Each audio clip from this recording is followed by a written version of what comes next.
বন্ধুরা, আজকের এই ভিডিওতে আমরা সরাসরি চলে যাব আমেরিকার অভ্যন্তরীণ পরিস্থিতির দিকে। সবাই তো জানেনই যে সম্প্রতি ডোনাল্ড ট্রাম্প চীনে সফর করেছেন এবং তারই সফরের আয়োজন ছিল দেখার মতো বিশাল। আর সেই পুরনো প্রবাদ আছে না, আগে সৈন্য সামন্ত পাঠানো, পরে রসদ। সেই নিয়ম মেনেই বেশ কয়েকটি C-17 ট্রান্সপোর্ট বিমান আগে ভাগেই কয়েকশো টন মালামাল নিয়ে চীনে পৌঁছে যায়। আরে না না, দাঁড়ান, ট্রাম্পের জন্য কি আর মালবাহী বিমান মালামাল নিয়ে যায়? ওগুলো তো আসলে অপারেশনাল বিমান। তো ট্রাম্প তো চীন সফরে গেলেন, কিন্তু আমেরিকার ভাইস প্রেসিডেন্ট জেডি ভ্যান্স কোথায়? তার কোনো খবর নেই কেন?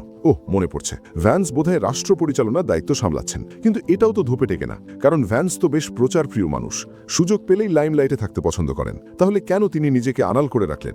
আসলে ইদানিং তার ব্যাপারে খবর অনেকটাই কমে গেছে। ট্রাম্প এখন যে কোনো মিটিং বা বিদেশ সফরে গেলে মূলত রুবিওকেই সাথে রাখছেন, কিন্তু আগে তো ভ্যান্সকে খুব একটা মিস করতেন না। তবে কি ভ্যান্স আসলেই ট্রাম্পের চোখের বিষ হয়ে গেলেন? সঠিক করে বলতে গেলে তার বিদ্রোহী মনোভাবই তাকে এখন কোণ ঠাসা করে ফেলেছে। কারণ এই বছরের এপ্রিল মাস থেকেই খবর বের হতে শুরু করেছে যে ভ্যান্স পুরোপুরি বদলে গেছেন। তিনি নাকি এখন রাষ্ট্রপতির অন্ধ অনুসারী হওয়ার পরিবর্তে খোদ ট্রাম্পের সিদ্ধান্তের বিরুদ্ধেই কথা বলছেন। আর এই ঘটনাটা ঠিক 8ই এপ্রিলের, যখন আমেরিকার অনেক নাম প্রকাশে অনিচ্ছুক শীর্ষ কর্মকর্তা বিভিন্ন মিডিয়ায় সাক্ষাৎকার দিয়ে ইরান আক্রমণের আসল ঘটনা ফাঁস করে দেন। আসলে শুরুর দিকে আমেরিকার ইরান আক্রমণের বিন্দুমাত্র ইচ্ছা ছিল না। পুরো নাটকটা সাজিয়েছেন বেনিয়ামিন নেতানিয়াহু। সেই 11ই ফেব্রুয়ারি তিনি জরুরি ভিত্তিতে আমেরিকা সফরে আসেন এবং দাবি করেন যে তার কাছে অত্যন্ত গুরুত্বপূর্ণ গোয়েন্দা তথ্য আছে। এরপর তিনি হোয়াইট হাউসের সিচুয়েশন রুমে ট্রাম্প এবং তার ঘনিষ্ঠ সহযোগীদের সাথে 1 ঘণ্টার এক রুদ্ধদ্বার বৈঠক করেন। শোনা যায় এই মিটিংয়ের পরিধি এতটাই ছোট ছিল যে সরকারের অনেক মন্ত্রীও এর ব্যাপারে কিছুই জানতেন না, এমনকি ভ্যান্সও এই মিটিংয়ে উপস্থিত ছিলেন না। এখন অবশ্য 2 রকমের কথা শোনা যায়। প্রথমটি হলো তাকে কেউ দাওয়াতই দেয়নি, কারণ সবাই জানত ভ্যান্স ইরান আক্রমণের ঘোর বিরোধী, তাই তাকে অন্ধকারে রেখেই ট্রাম্পের সাথে গোপন বৈঠক করা হয়েছে। আর দ্বিতীয়টি হলো তাকে জানানো হয়েছিল, কিন্তু তিনি নিজেই আসেননি, কারণ ভ্যান্স বুঝে গিয়েছিলেন যে নেতানিয়াহুর এই হঠাৎ সফর কোনো ভালো লক্ষণ নয়। কেন জানেন? এই পুরো বিষয়টা অনেকটা পেন্টাগনের পাশের পিৎজার দোকানের বিক্রির মতো। ধরুন, যদি জানতে চান পেন্টাগনের লোকজন ওভারটাইম করছে কিনা, তাহলে দেখবেন পাশের পিৎজার দোকানে ভিড় কেমন। তেমনি নেতানিয়াহুর জরুরি অবস্থা বোঝার উপায় হলো তার সাথে কাপড় ধোয়ার ব্যাগ আছে কিনা, কারণ আমেরিকার নিয়ম অনুযায়ী কোনো বিদেশি ভিআইপি এলে তাদের ফ্রিতে লন্ড্রি সার্ভিস দেওয়া হয়। যদিও কেউ এটা খুব একটা ব্যবহার করে না, কারণ তারা এখানে কাপড় ধুতে আসেনি। কিন্তু নেতানিয়াহু ব্যতিক্রম। ইসরায়েলে কাপড় ধোয়া বেশ খরচের কাজ, তাই তিনি আমেরিকা সফরে এলে কয়েক বড় ট্রাঙ্ক ভর্তি নোংরা কাপড় নিয়ে আসতেন এবং 3-4 দিন থেকে সব ধুয়ে পরিষ্কার করে বাড়ি ফিরতেন। কিন্তু এবার তিনি কাপড় ধোয়ার ব্যাগও আনেননি। 11 তারিখে এসে 12 তারিখেই চলে গেলেন। তার মানে সত্যিই বড় কোনো ঝামেলা আছে। তাই ভ্যান্স ভেবেছিলেন না জেনে জড়ানোর চেয়ে দূরে থাকাই ভালো।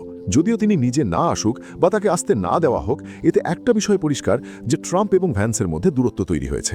এবার আসি নেতানিয়াহুর সেই গুরুত্বপূর্ণ গোয়েন্দা তথ্যের বিষয়। তিনি দাবি করেন যে ইসরায়েলি মূল্যায়ন অনুযায়ী আমেরিকা ও ইসরায়েল একসাথে হলে তারা অপরাজেয়। যেমন, আমরা যদি ইরানে হামলা করি তবে মিসাইল সরাসরি খামেনেই রাস্তানায় গিয়ে আঘাত হানবে এবং কয়েক সপ্তাহের মধ্যেই ইরানের ব্যালিস্টিক মিসাইল প্রোগ্রাম মাটির সাথে মিশিয়ে দেবে। তখন ইরান হরমুজ প্রণালী বন্ধ করার ক্ষমতাও হারাবে। তাছাড়া মোসাদ আগে থেকে ইরানের ভেতরে জায়গা ঠিক করে রেখেছে। যুদ্ধ শুরু হওয়া মাত্রই সেখানে দাঙ্গা হাঙ্গামা শুরু হয়ে যাবে এবং সরকার পতনের পরিস্থিতি তৈরি হবে।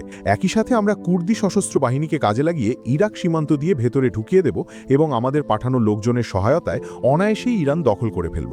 শোনা যায় ট্রাম্প এই পরিকল্পনা শুনে দারুণ খুশি হয়ে বলেছিলেন, চমৎকার, তোমরা তো দেখি আমার বাইনের মস্তিষ্ক বা সুপার থিঙ্ক ট্যাঙ্ক। তোমাদের মতো বন্ধু পাশে থাকলে আমেরিকার আর কোনো ভয় নেই। কিন্তু সঙ্গে সঙ্গেই উপস্থিত মার্কিন কর্মকর্তারা সতর্ক করে দিলেন যে এই পরিকল্পনাটা যতটা সহজ মনে হচ্ছে বাস্তবে ততটা নয়।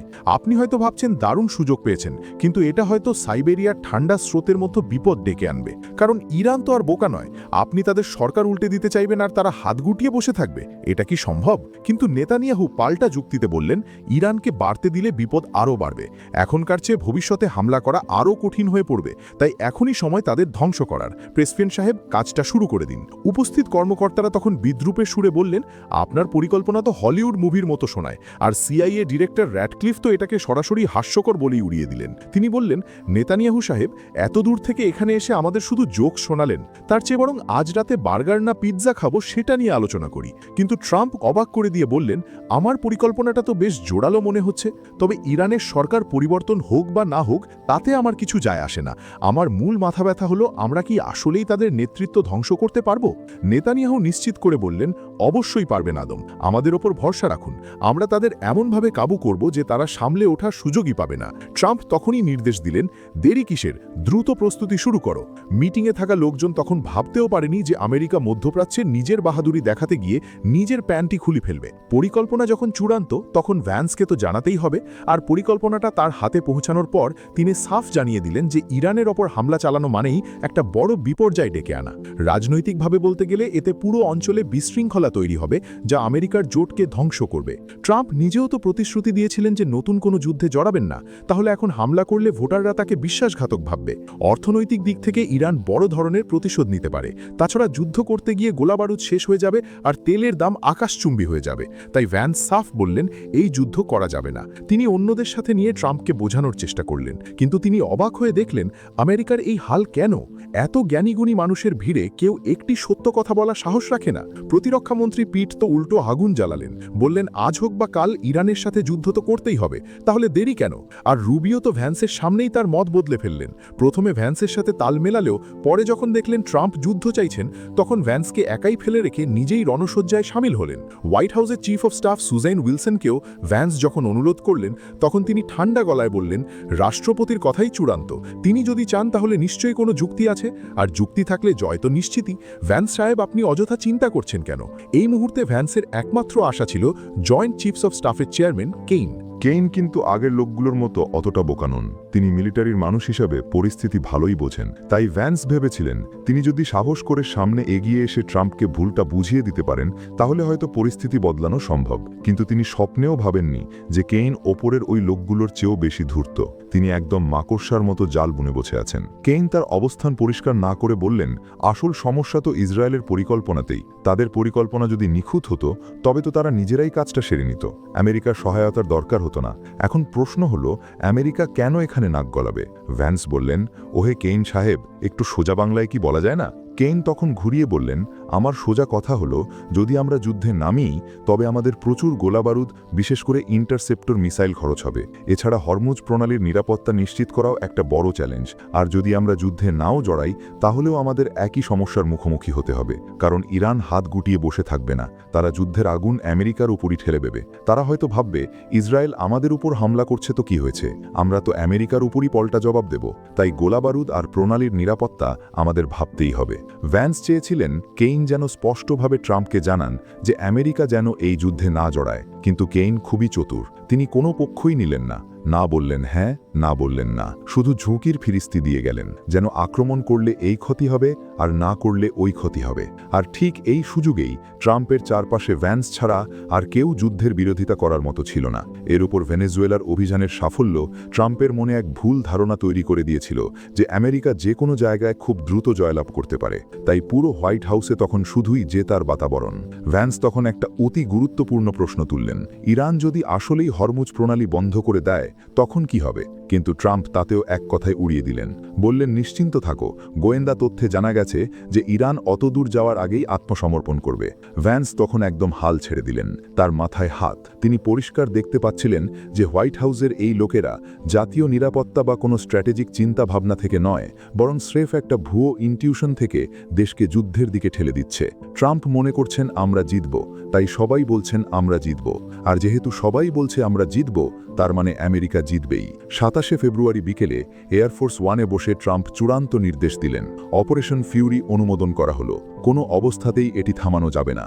Good luck. ইরানের কপালে কি ঘটবে জানি না, তবে ভ্যান্সের ভাগ্যের চাকা যে ঘুরতে শুরু করেছে সেটা নিশ্চিত। সেদিন সন্ধ্যায় মারে লাগোতে এক জরুরি মিটিং হলো, যেখানে প্রতিরক্ষামন্ত্রী পিট, চিফ অফ স্টাফ সুজান, পররাষ্ট্রমন্ত্রী রুবিও এবং কেইন সবাই উপস্থিত ছিলেন। কিন্তু জানেন তো কে ছিল না? ভ্যান্স। হোয়াইট হাউসের ভাষ্যমতে ভ্যান্স অন্য একটা মিটিংয়ে ব্যস্ত ছিলেন। কিন্তু এটা তো এমন ব্যাপার যে বস তার সব কর্মচারীকে নিয়ে ডিনারে গেলেন আর আপনাকেই শুধু নিলেন না, উল্টো বললেন আপনি নাকি অন্য কোথাও নিমন্ত্রিত। আমি কোথায় যাব? আপনারা সবাই তো এখানেই খাচ্ছেন। যদিও মিডিয়াতে প্রচার করা হলো যে ট্রাম্প ভ্যান্সকে সঙ্গে নিতে চাননি এবং মানুষের মুখ বন্ধ করতে তাকে একটা ভুয়া মিটিংয়ে পাঠিয়ে দেওয়া হয়েছে, তবে এটা স্পষ্ট যে ইরানের মতো গুরুত্বপূর্ণ বিষয়ে ভ্যান্সকে সিদ্ধান্ত গ্রহণ প্রক্রিয়া থেকেই সরিয়ে দেওয়া হয়েছে। আর ইরান আক্রমণের ঠিক একদিন পর অর্থাৎ 1 মার্চ ট্রাম্প মার-এ-লাগোতে রিপাবলিকান পার্টির প্রায় 20 জন বড় দাতাকে দাওয়াত দিলেন, কিন্তু খাবার টেবিলে বসেই এক অদ্ভুত প্রশ্ন ছুড়ে দিলেন। আপনারা বলুন তো, ভ্যান্স আর রুবিও কে বেশি যোগ্য?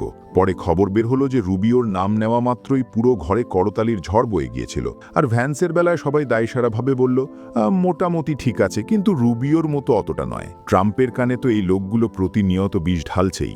যাই হোক, আজকের ভিডিও এই পর্যন্তই। ভালো লাগলে লাইক ও সাবস্ক্রাইব করে আমাদের সাথে থাকুন। ধন্যবাদ।